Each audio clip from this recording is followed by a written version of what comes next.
Hello, good morning, parents, or good afternoon, depending on when you watch this today. So glad that you could join me for just a quick conversation starter. It's been a while since we've had one where we've talked about kind of what we've been talking about in youth group. The last one we did, Sam and I kind of gave a recap of our recent time at Mansfield Christian School. And so we kind of use that as kind of a conversation starter for that week. But this week, we entered into a really profound and prominent and important foundational chapter in the book of Genesis. We've been going through the book of Genesis. We're going to continue going through the book of Genesis this year. We got a lot of good stuff planned. We're going to start doing a Q&A night where we have a question box in the youth room now where kids can submit questions anonymously. And once a month, we're going to kind of tackle one of those questions each month. And so there's a lot of stuff going on. We've been just trying to make the youth service as comfortable as possible for kids to be honest with their doubts, with their questions, what they're thinking, what they're going through, everything that's happening with them. And with them and reading the Bible and understanding, trying to understand God and understand, His Word and prayer and all this stuff, right? So we've been doing a lot. And so one of the things that we did last night is we did things a little bit different. Usually, I'll be up here, or Dawson or Jackson, some of our leaders will be up here and we'll teach for like about 20 minutes, and then we'll split off into small groups for another 20 minutes. Yesterday, we did something a little bit different. My wife, Jordan, and I kind of led this Bible study, and the leaders all were involved in it as well. And we just kind of made this circle of chairs, and we just got all around, and we just discussed this chapter 15 of Genesis. It's just a profound chapter, and we didn't want to just talk at them and just kind of speak it to them, but we wanted them to be able to learn how to make the connections that are found in this chapter. And so we printed out these handouts, hopefully they still got them, with some other scriptures. The big one was Romans chapter 4, right? And I'm gonna read it. Verse 6, I'm gonna read Genesis 15, verse 6. This is what he says. Abram believed God, and he was credited, God credited to him, or counted it to him, as righteousness. And we really honed in on this because Paul talks about this in Romans 4. He uses this as kind of his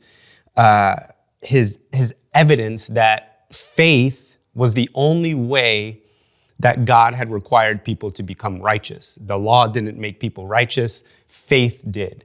God made people righteous through their faith by resting on the grace that God gives. And so we tackled that with the kids, and we really wanted to have them make this connection.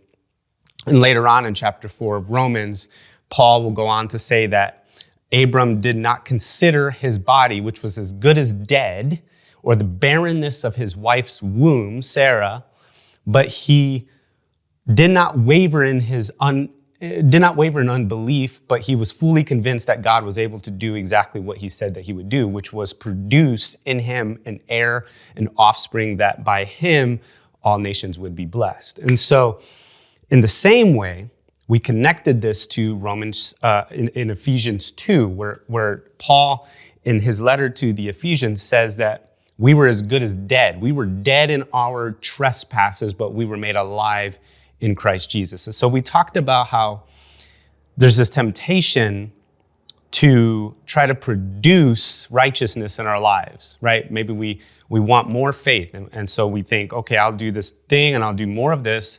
I'll read more. I'll go to church more. I'll do this more. I'll do whatever I can more. And when I do, I'm going to have more faith. And by having more faith, I'm going to make myself righteous and I'm going to have a better life. I'll get out of this circumstance. Things will get a little bit better, right? That's the temptation.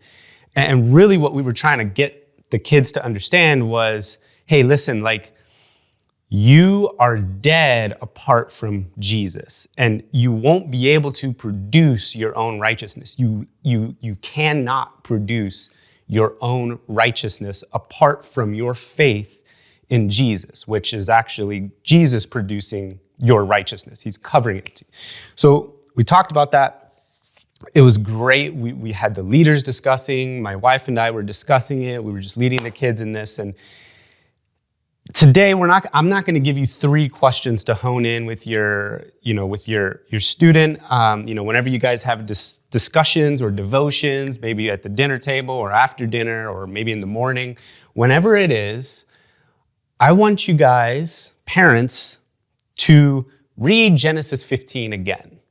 Again, this is such an important chapter in establishing that our righteousness does not come from us, but it comes from God. And I want you to guys, I encourage you to read it with your student again.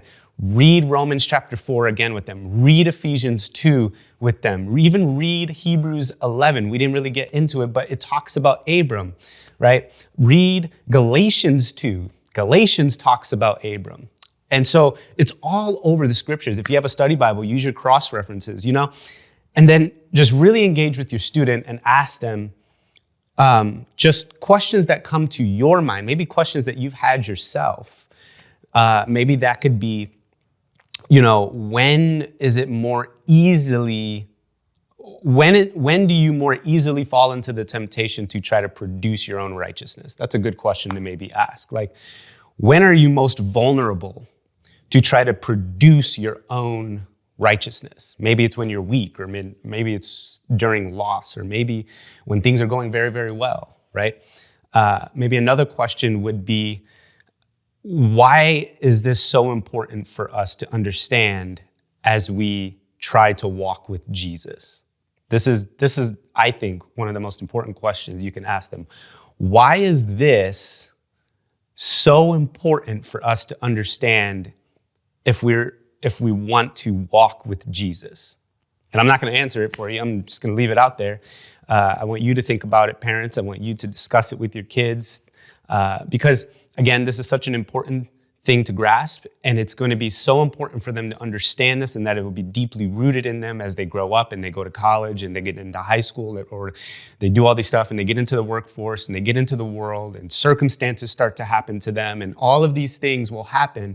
And it is this thing, their understanding and what faith actually is and how their righteousness is actually produced is what's going to keep them walking with Jesus. That's actually what's going to keep you in the faith, to be honest. Because God is the one who keeps you, right? God is the one who establishes you. He is making you holy. He is making you righteous. It's all God, right?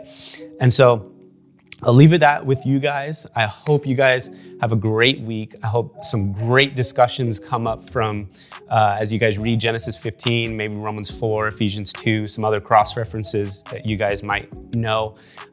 Just really engage with your students. 2022, I'm really hoping and believing and praying. The whole team is praying that God will just do an immaculate, massive work in our students. And that he would send them into the mission field of the schools and the mission field of our community, and he will use them to reach people for the gospel. And so you play an integral role in that, and I want you to be encouraged because your student hears you and trusts you.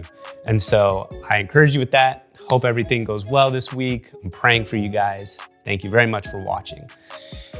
Blessings. Hello, parents. This is Pastor Mario.